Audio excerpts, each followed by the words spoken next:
Baissons la tête, prions. Père, nous te bénissons encore une fois de plus. Quel amour incroyable, immense, dont tu témoignes dans nos vies. Merci pour la vie que tu nous accordes. Merci pour notre salut. Nous ne méritons rien. Seigneur, c'est une pure grâce. Quand on regarde les statistiques de ce monde, on voit le nombre d'habitants sur la terre, mais nous, tu nous as pris et tu nous as mis à part. Tu as fait de nous, Seigneur, des prêtres. Tu as fait de nous, Seigneur, tes fils et tes filles. Et nous sommes infiniment reconnaissants pour cela. Nous voulons encore une fois de plus ce soir venir nous focaliser, Seigneur, sur toi, afin que, Seigneur, notre vie soit rayonnante. S'il te plaît, Saint-Esprit, continue à œuvrer dans nos cœurs, continue à œuvrer dans nos vies, afin que le monde sache que nous sommes, Seigneur, tes enfants. Et nous sommes convaincus, ce soir, en sortant de, Seigneur, ce culte, nous serons transformés, nous serons modélés, nous serons façonnés pour ta seule gloire. Seigneur, utilise-moi comme un seul canal pour encourager chacun d'entre nous. Moi-même, Seigneur, j'ai besoin d'apprendre auprès de toi. Seigneur, s'il te plaît, édifie-nous, encourage-nous, et que la gloire et l'honneur te reviennent. C'est au nom de Jésus nous avons prié. Amen. Amen. Aujourd'hui, nous allons parler des 7 freins. Voilà, on va aborder les 7 freins à l'évangélisation. We cover until we have strength. We cover until we have nations wait. We behold until we have fun. How long can you wait? We behold until we have fun. How long can you wait on me? We behold until we have fun. How long can you wait? How long can you wait? We behold until we have fun. If it takes an eternity, will you wait? Donc le thème dont nous allons aborder aujourd'hui sont les 7 freins à l'évangélisation. Les 7 freins, les 7 obstacles. Les 7 freins ou les 7 obstacles à l'évangélisation. Donc on va s'asseoir. On va s'asseoir et puis les 7 freins à l'évangélisation. Ce qu'il faut savoir, c'est que l'évangélisation est vraiment efficace lorsque, frères et sœurs, nous prenons en compte une perspective à long terme. Quand nous prenons une perspective à long terme, nous verrons que notre manière d'évangéliser sera vraiment fructueuse. C'est comme ça qu'il faut savoir. Mais pour qu'une évangélisation soit à long terme, il y a beaucoup de patience. N'est-ce pas? Parce que les personnes avec qui on va échanger, il faut vraiment être patient. Il faut vraiment être patient. Il y a des gens, tu échanges avec eux en une semaine, ou en 2 semaines, ils peuvent être baptisés. Parce que certaines personnes aussi, ça dure. Parce que les défis sont énormes, les défis sont grands. Donc il faut être patient, il faut prier pour la personne également. Mais aussi, il faut aussi dépendre aussi de Dieu. Pendant cette période-là, la dépendance. Parce que quand on dépend de Dieu, on va laisser vraiment Dieu conduire les choses. Parce que Dieu est souverain. C'est lui qui appelle, c'est pas nous qui appelons. Je me rappelle, il y avait un ami que j'étudiais la Bible avec lui. On est arrivé sur l'étude de calcul. On a fini, on était arrivé sur le calcul. Bon, il avait un proche, son papa qui était pasteur dans une communauté. Donc quand on échangeait, voilà. Dieu même m'a dit qu'effectivement que le gars il est beaucoup influencé par son papa. Certes, il voit la vérité, tu lui présentes l'évangile, il voit qu'il n'est pas dans la vérité. Il est convaincu par ça. Mais à cause de certains privilèges, avec ses parents, son père, il ne voulait pas vraiment se détacher. Donc on a étudié, on a arrivé sur calcul. Et puis la personne dit, Justin, bon, vraiment ce que tu m'as enseigné, je vois que c'est vrai, mais personnellement, je ne veux pas devenir chrétien. Je ne veux pas me faire baptiser. Et moi, je vais me faire baptiser dans ma communauté. Donc, vous dites que pendant c'est Dieu qui est souverain, et c'est Dieu qui appelle, c'est Dieu qui ajoute. Et la Bible dit en Actes chapitre 2, Dieu ajoutait, verset 47, chaque jour ceux qui étaient sauvés. Dieu est souverain. Mais cela ne nous empêche pas d'être toujours les témoins. à annoncer l'évangile. Mais frères et sœurs, certes l'évangile doit être durable, mais quand l'évangile doit être durable, nous devons comprendre que ça doit aussi s'inspirer du développement aussi durable. Pour ceux vraiment qui connaissent un peu le développement durable, voilà, je sais qu'ici il y a des économistes, les économistes ici. On sait que les besoins présents de l'homme, il y a l'éducation. L'éducation, la santé, c'est un besoin présent. La nourriture aussi, c'est un besoin présent. S'il y a un manque de nourriture en Côte d'Ivoire ici, c'est pas bon. Ça sera vraiment un désastre. Mais aussi, il y a des choses aussi à long terme. Des générations après nous, peut-être dans 50 ans, dans 30 ans. Donc, toutes ces choses-là, les gens pensent à cela et ils essaient de mettre des moyens. Pour qu'après nous, ça peut vraiment couvrir aussi les besoins de ceux qui viennent après nous. Donc cette inspiration aussi nous amène aussi à repenser, à revoir notre manière aussi d'évangéliser en intégrant certains aspects que nous avons aussi négligés. Donc je vais faire une métaphore avec l'agriculture. Pour ceux vraiment qui connaissent un peu l'agriculture, nous tous on est partis au champ. Voilà. Qui n'est même parti au champ? Vous avez parti au champ. Donc je vais faire une métaphore. On sait qu'un agriculteur comme ça, un agriculteur ne va pas directement s'aimer. D'abord il va faire quoi? Avant de s'aimer,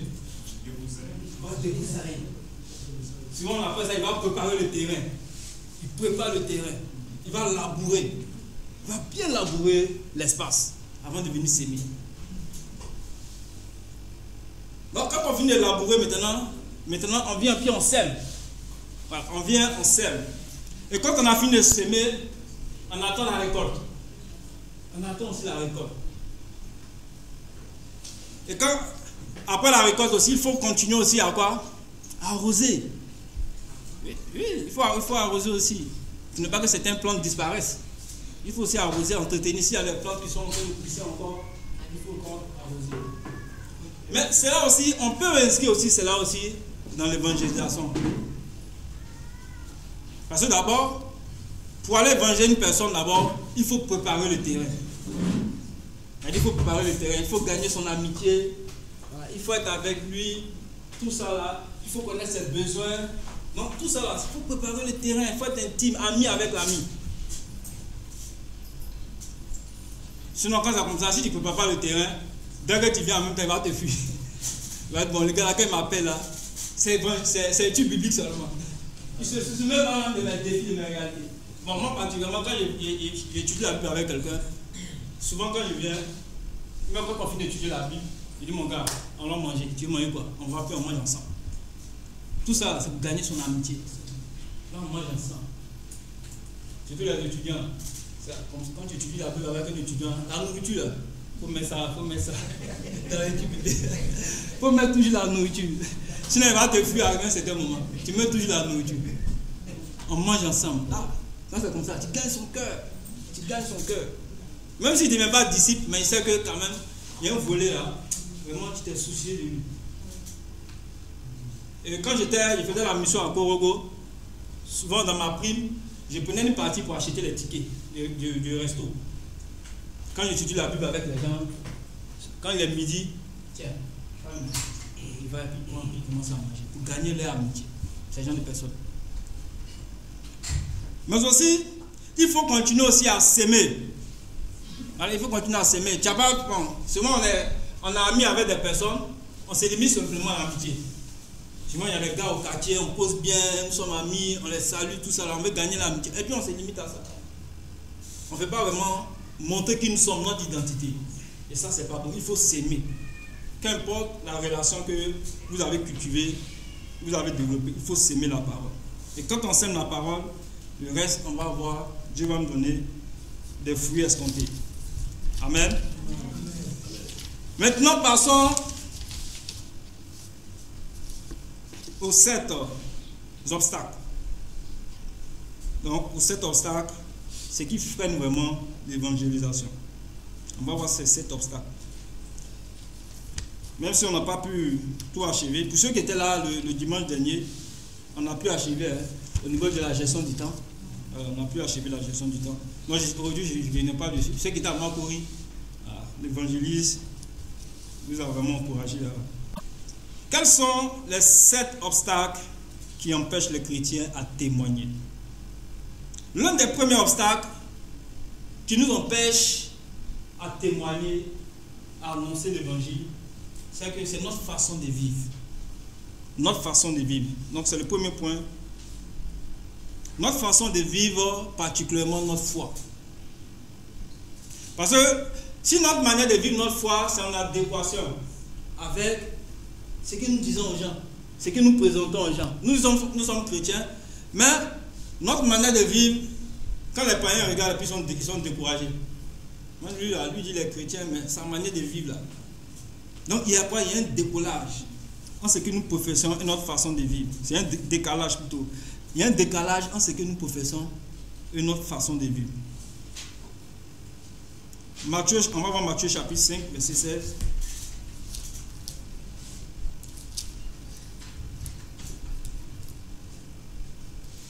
Il dit que votre lumière luise ainsi devant les hommes, afin qu'ils voient vos bonnes œuvres et qu'ils glorifient votre Père qui est dans les cieux.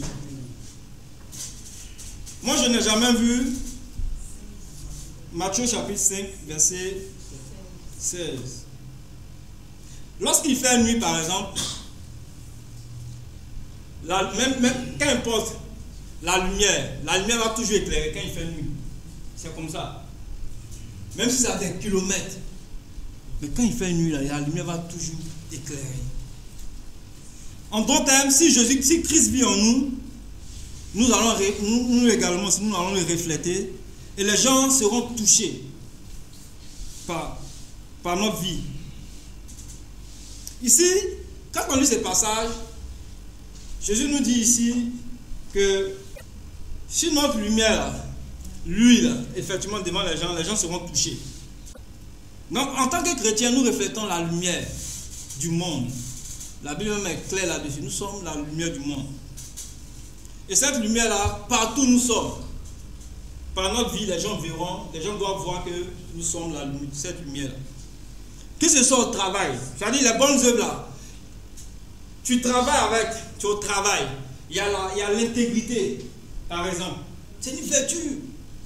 Tu n'as même pas besoin de dire que tu es chrétien, mais par ton intégrité là, les gens même seront convaincus. Parce que tu ne vas pas te mettre dans certaines choses. Non, tu ne vas pas te mettre là-bas, tu vas te garder de certaines choses.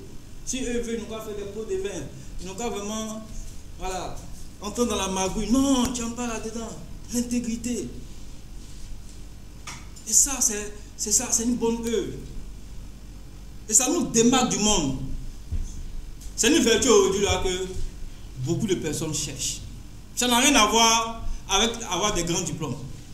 Parce qu'on peut avoir des grands diplômes et puis cette vertu, on n'a pas. C'est une vertu incroyable, c'est une vertu, frères et sœurs, qui est vraiment importante. Également aussi, on doit éviter également aussi les commérages, souvent, les commérages, les critiques. Souvent même, certains même, on travaille avec des non-chrétiens qui sont vraiment nos collaborateurs. Mais ces personnes-là, quand le patron n'est pas là, ou même quand un autre collègue n'est pas là, on se met ensemble avec le non-chrétien et puis on critique la personne. On critique la personne. Mais c'est pour cela qu'on ne peut pas témoigner notre foi devant lui. Oui, on ne peut pas témoigner. Puisqu'on fait des commérages en critique. Alors le patron même, il est comme ça, il est ceci. Et quand c'est comme ça, notre témoignage, frères et sœurs, ne peut pas avoir d'effet. Notre témoignage ne peut pas avoir d'effet. Et même si souvent, au quartier, on se met à nous quereller avec des non-chrétiens. On fait des querelles. Pas là. Notre manière de parler, de nous adresser aux autres, toutes ces choses-là. Mais ça fait que notre témoignage, frères et sœurs, ne pourra pas avoir d'effet. Ça veut dire que quand c'est comme ça, notre témoignage ne devient plus authentique. Ça perd son authenticité. Parce que notre vie n'est pas... Notre vie est carrément loin de ce que nous préférons. Le manque d'authenticité fait que l'évangile perd sa force. Pourquoi aujourd'hui le monde n'est pas gagné? Il y avait l'autre qui disait, Gandhi, il dit que si tous les chrétiens étaient comme Christ, lui serait chrétien. Ah, c'est Gandhi qui dit ça. Il dit si tous les chrétiens étaient comme Christ, lui serait chrétien. On sait que c'est un moine, hein? Un moine. Mais pour dire qu'effectivement il a raison. Parce que notre témoignage compte. Lorsque notre témoignage n'est pas authentique, ça perd sa force. Ça perd. Une fois, je vous ai dit ça ici. J'étais en train de converser, échanger avec mon beau-père. Pas mon beau-père. Avec mon beau. Et puis, bon, il a dit jusqu'à vraiment, moi j'ai une opportunité pour toi. Hein. Depuis des années, tu passes le concours de l'ENS.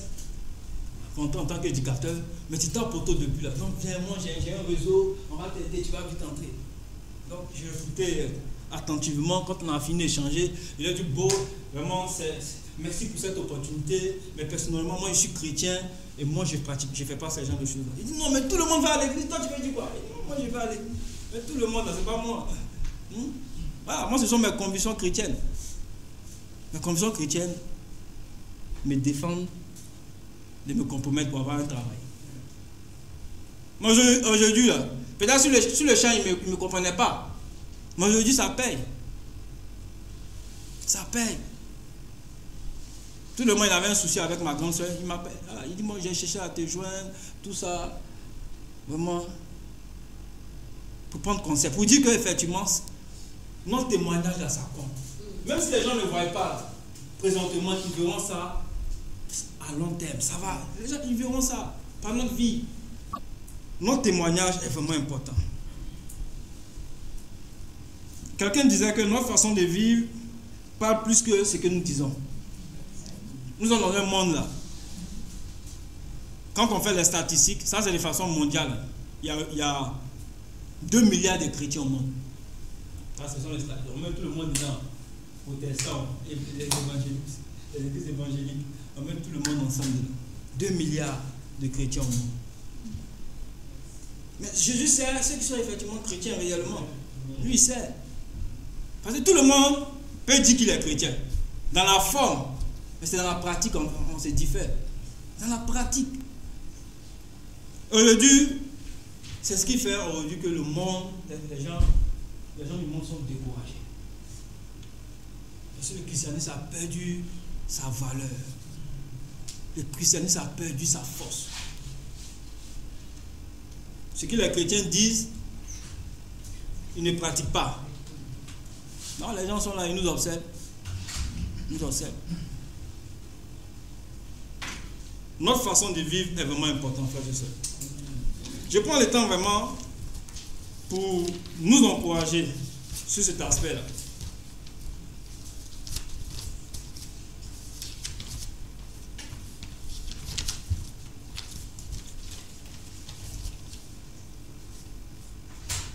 Notre façon de vivre est vraiment quelque chose d'important.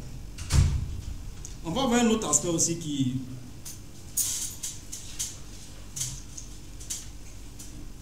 On va voir le deuxième point.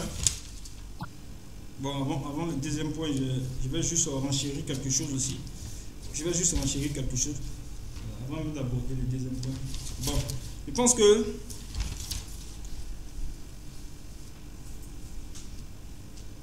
Voilà. Effectivement aussi, puisque en tant que chrétiens, nous devons soigner notre vie. Nous devons soigner notre vie. Notre vie parle. Notre caractère aussi parle. Notre caractère aussi c'est évangéliste. Parce que la première évangélisation c'est notre vie. Aujourd'hui, quand on voit un peu, vous allez voir aujourd'hui, de plus en plus, il y a l'immoralité en train de prendre son ampleur. De plus en plus. De plus en plus aujourd'hui, c'est l'indécence. L'indécence. Souvent même, quand nous sortons même, quand vous voyez certains habillements, l'habillement indécent, les jeunes filles. Même tu viens dans le milieu chrétien aussi, c'est l'habillement indécent. Les gens nous diront que bon, la foi là c'est dans le cœur. C'est dans le cœur seulement. Si seulement je reconnais que Jésus est Seigneur, Sauveur, c'est fini. Alors là, je m'attelle un peu sur les femmes. On regarde un peu l'indécence. Les tenues vestimentaires. Sexy.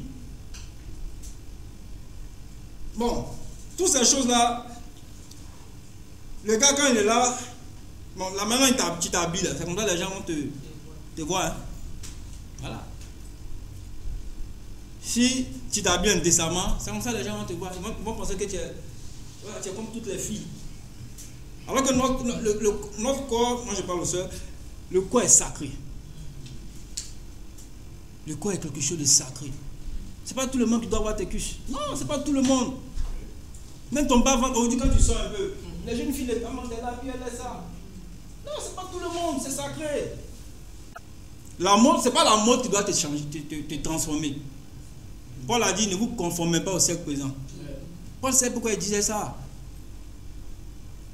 Aujourd'hui, les chrétiens veulent copier le monde. Ils veulent copier le monde. La mode, là, il faut prendre ce qui est quoi? Est nécessaire. Ce qui est bon. Et les tenues vestimentaires comptent beaucoup. C'est bon, toi tu portes les pantalons déchirés. Voilà, tu portes les pantalons déchirés. Voilà, on appelle ça chien m'a mordu. Bon, ça, on appelle ça comment? Pété. On appelle ça pété. Chien m'a mordu, c'est ça? Ah, d'accord. Ça, c'est les hommes qui ont porté ça. Hein? Merci de m'avoir corrigé. Non, le pété. Non. Le bad boy. Bad boy. Le pété. Même dans le milieu chrétien, il y a des filles, des femmes qui portent ça. Comme des hommes, hein, sont comme ça. Parce qu'on veut se comporter. On porte les chrétiens qui portent des bouts d'oreilles.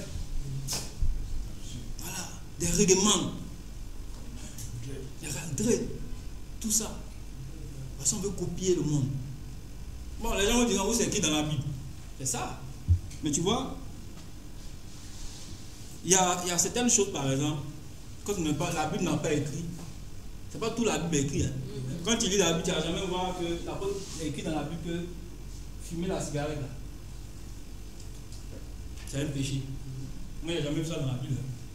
Mais nous, en tant qu'hommes, voilà, quand tu analyses, selon même comment tu analyses, là, tu vois ça là, la cigarette là. C'est rien qui fume la cigarette, c'est quelqu'un qui est insensé. Parce que ça va faire quoi? Ça va le détruire. La sagesse nous amène à faire quoi? Pour vivre longtemps là, à éviter certaines choses. Un jour, j'étais en train de faire un examen. On était en train de faire un examen médical. Ils avaient mis, les médecins avaient fait un portrait comme ça, des personnes qui fument là. Donc, il avait mis, quand tu regardes un peu le poumon, là, quand tu regardes dedans, c'est pas la tête. Des maladies bizarres. C'est-à-dire, c'est comme si la personne est en train de. Vous voyez un peu, hein, quand on met le poisson, on braise le poisson, on le fume, voilà, on fume le poisson. Là. On voit un peu comment. Donc, à l'intérieur de la personne qui fume là, ça se dégrade. Mais lui, il ne sait pas, hein. Bon, c'est la mode, il va manger, tout ça. Mais à l'intérieur, là, il y a les conséquences.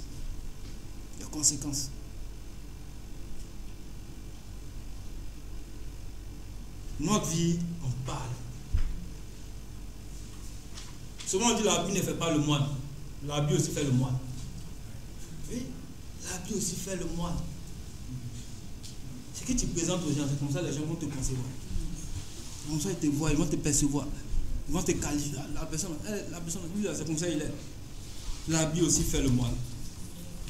Amen. Notre manque aussi d'intimité avec Dieu. Notre manque d'intimité avec Dieu. L'un des obstacles à l'évangélisation, c'est notre manque aussi d'intimité avec Dieu. Pourquoi je dis notre manque d'intimité avec Dieu? Parce que lorsque notre intimité avec Dieu prend un coup, lorsque nous n'avons pas une bonne intimité avec Dieu, c'est là maintenant que nous commençons à avoir peur. On a peur pour évangéliser. Voilà. Il y a le doute qui vient en nous, dans notre cœur. Parce que c'est quoi? C'est un manque. C'est un manque d'intimité avec Dieu. Jean 15, verset 5. Il dit, je suis le cep, vous êtes les sarments, celui qui demeure en moi, et qui, je demeure, porte beaucoup de fruits. Car sans moi, vous ne pouvez rien faire. Jean chapitre 15, verset 5.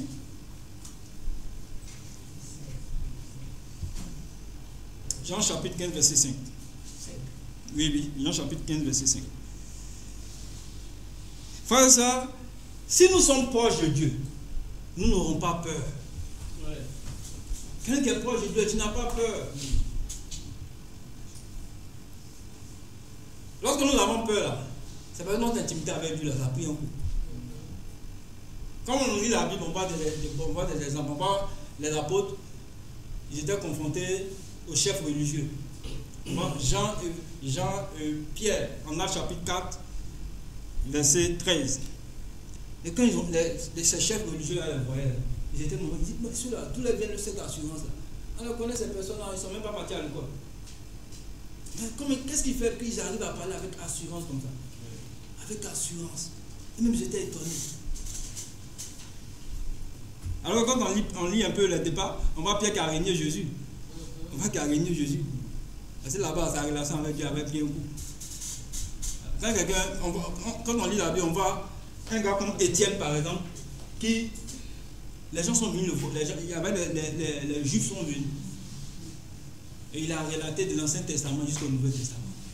Il était avec assurance. Il a montré que c'est Jésus qui est le Messie, même si l'on fait, ils l'ont tué. Il était rempli d'assurance. Et même arrivé, c'était le moment quand il voyait le visage d'un ange. J'étais vraiment. Il ne pouvait même pas débattre avec lui. Parce qu'il était rempli d'assurance. Lorsque nous avons une bonne relation avec Dieu, nous sommes remplis d'assurance. Nous n'avons pas peur. Tu peux même t'arrêter dans la rue pour prêcher. Tu n'as pas peur. Ce n'est pas quelqu'un qui va t'intimider.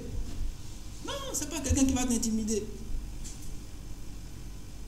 Mais lorsque nous sommes intimidés, c'est qu'il faut le faire. Il y a un souci. Donc, l'application qu'il faut faire, nous devons cultiver une profonde relation avec Jésus. Nous devons cultiver une relation profonde avec Jésus. Et si nous cultivons une relation profonde avec Jésus, frères et sœurs, nous pourrons annoncer la parole. Amen. On va voir un autre obstacle aussi à notre témoignage. Les mensonges de l'ennemi. Les mensonges de l'ennemi aussi. C'est un obstacle aussi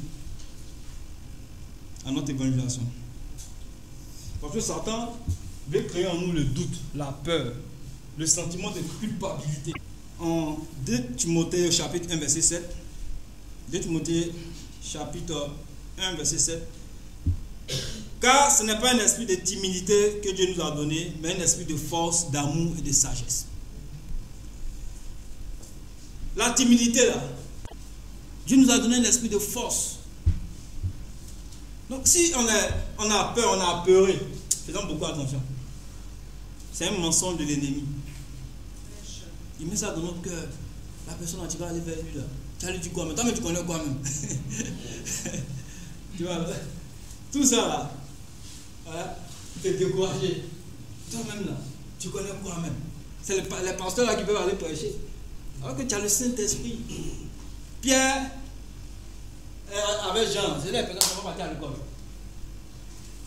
Voilà. Mais on voit un peu comment. C'est le Saint-Esprit qui travaille. Le jour de la Pentecôte, il y a 3000 personnes qui ont été baptisées. Voilà. Parce que comment Dieu veut nous utiliser puissamment. Donc, l'objectif de Satan, c'est de nous tromper. Frères et sœurs, nous devons rejeter les mensonges de Satan. Amen. Dis à ton voisin ou ta voisine, rejette les mensonges de Satan, la timidité.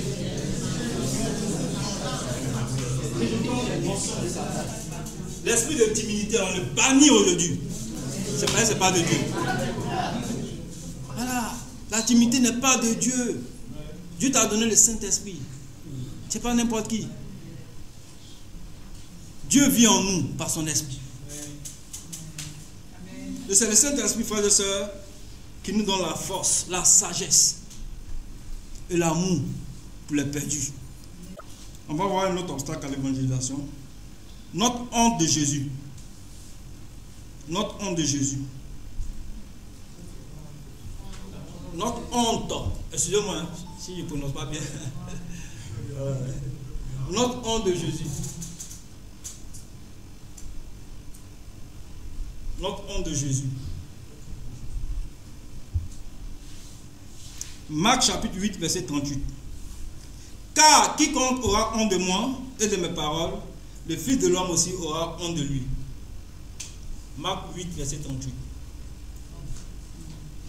Marc 8, verset 38. Souvent, nous avons peur de montrer notre identité.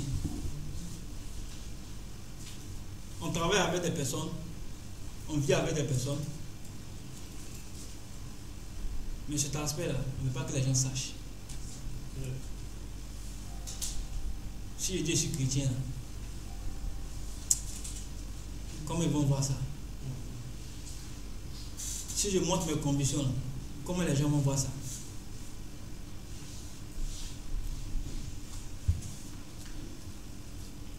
On ne veut pas que les gens sachent que nous sommes chrétiens, on ne veut pas afficher nos convictions. Alors qu'on devrait être fiers d'afficher nos convictions. On devrait être fiers de dire que nous sommes chrétiens. Même en famille, par exemple. Est-ce que nos cousins, nos cousines, nos nièces, ils savent que nous sommes des disciples? C'est ça, c'est important. Est-ce que les personnes avec qui tu travailles, ils savent que tu es un chrétien, que tu es une chrétienne? Tout ne se limite pas simplement à travailler et à repartir. Est-ce que les gens savent? On a honte souvent, même souvent de prier. De prier. Quand tu rentres dans ton bureau, il faut prier d'abord. Même si tes collègues sont là, il faut prier devant eux. C'est important. Tu dois prier. Même avec les personnes qu'on travaille, là, tu ne les maîtrises pas. Tu ne sais pas qu'est-ce qu'ils font. Je ne vais pas me méfier des gens. Voilà. Je ne sais pas en train d'encourager les mêmes. Mais il dit simplement qu'il faut prier. Les gens doivent savoir. Il y a un frère qui était, je ne sais pas s'il est toujours conseiller d'un président au Congo, un frère disciple. Et le gars, ses convictions sont toujours intactes. Quand l'heure de la DB arrive, il quitte la présidence et puis il va faire sa DB. Ah, c'est ce que j'ai appris, c'est ce que vraiment les gens m'ont parlé de lui. Il va faire sa DB. Et puis il repart. Son patron sait que c'est de l'église du Christ. Non, il ne cache pas. C'est sa vie. Il ne cache pas. Il n'a pas honte. Et Jésus n'avait pas honte. Jésus n'avait pas honte des pharisiens. Pour dire que moi je suis le Fils de Dieu. Il n'avait pas m'empêcher. Il n'avait pas honte. Mais souvent on veut cacher. Mais ça vient du fait aussi souvent que notre vie aussi est en décalage. C'est ça. Quand notre vie est en décalage, on ne peut pas venir. On ne peut pas montrer notre identité. Dire qu'ils sont chrétiens. La honte. Frères et sœurs, nous devons rejeter la honte. Amen.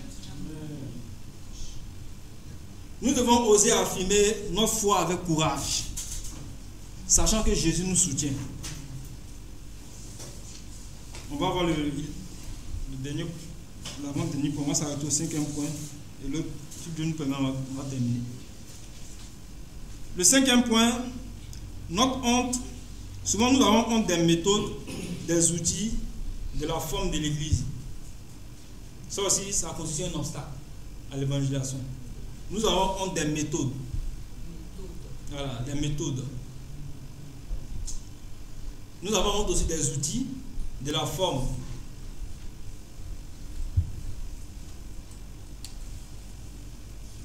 Qu'est-ce que je vais dire par là?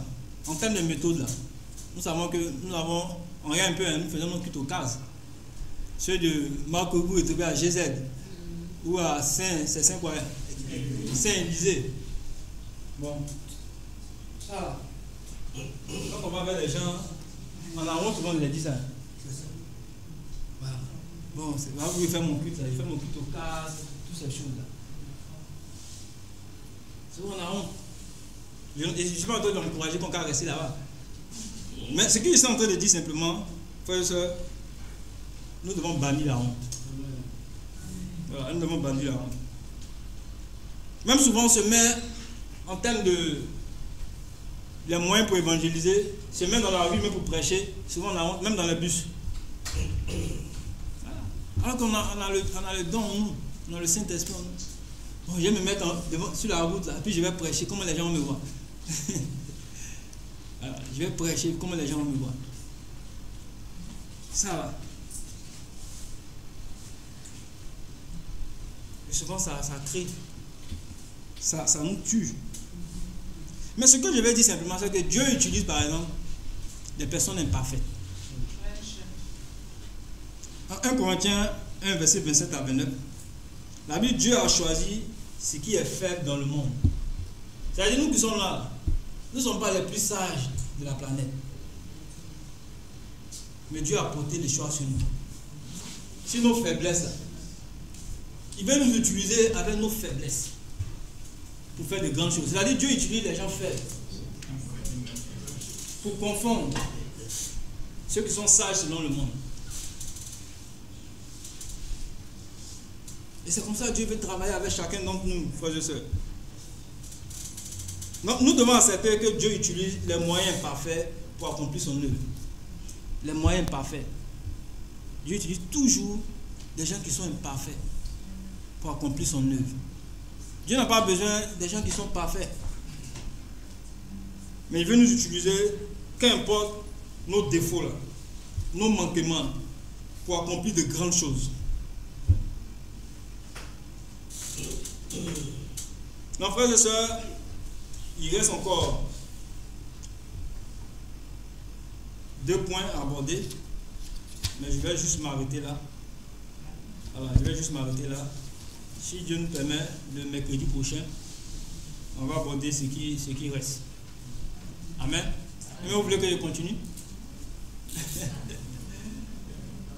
Il est quelle heure d'abord, c'est ça? Le timing. 20h? 20h06. 20h06. Bon, je vais m'arrêter là. Là, on va digérer ça d'abord. Amen. Voilà, on va digérer ça. Et puis, si Dieu nous permet. Mais par rapport au temps de jeûne, on a commencé depuis le lundi. Hein. J'espère que nous observons. Hein. Voilà, nous observons le temps de jeûne. Avant-hier, actuellement, j'ai des problèmes j'ai une carie dentaire qui me fatigue beaucoup. Je n'arrive pas à bien dormir. Mais dans le lundi, il fallait jeûner le lundi. Bon, j'étais là, je dois prendre mes médicaments, tout ça là. Je dois jeûner ou je dois prendre mes médicaments. Voici comment j'étais. C'était un peu de lutte. Tout ça là. Bon. Donc j'étais là. Je dis bon, je vais acheter quelque chose. Je vais prendre pour manger un peu, puis je vais prendre mes comprimés. Mais je vais prendre le médicament. Quelque chose, il ne faut pas prendre le médicament. Il faut voir que ta dent va pas te faire mal. Et puis tu vas continuer les jeûnes. Comme il dit Seigneur, comme toi tu veux. Donc, Dieu a permis que durant toute la journée, ma dent ne me fasse pas mal. Pour que je puisse jeûner comme lui veut. Voilà. Donc, pour dire que voilà, je ne dis pas de faire ça comme ça, c'est mon expérience avec Dieu. Si toi tu es malade, on n'a pas la même relation avec Dieu. Voilà, on n'a pas la même relation avec Dieu. Donc, si toi tu es malade, le Seigneur te convainc de prendre tes médicaments, continue le jeûne, il faut le faire. Et souvent, il faut être sage. Quoi. Voilà. Mais moi, Dieu m'a permis vraiment de pouvoir faire le jeûne sans prendre mes médicaments. Donc, sachez qu'on a commencé depuis lundi. Pour ceux vraiment qui ne sont pas informés, on a mis ça dans le groupe. Moi, j'ai réitéré encore le lundi dans le groupe. Voilà, pour que vraiment, voilà, on soit vraiment, on s'agenouille puis on prie. Voilà, pour ces 4 sujets-là. Voilà, les 4 sujets sont le 35e anniversaire, on doit prier pour ça. On doit prier aussi pour la moisson. C'est un peu ça que j'ai abordé aujourd'hui. On doit prier également aussi pour notre collecte de reconnaissance. la couleur de reconnaissance, et puis enfin, prier pour la paix dans le pays. Donc on finira l'apôtré à ce vendredi. Le dernier jour, il nous reste 2 jours encore. Que Dieu nous fortifie et qu'il exauce nos prières. À lui soit la gloire. Amen. We cover until we have strength. We cover until we have nations waiting.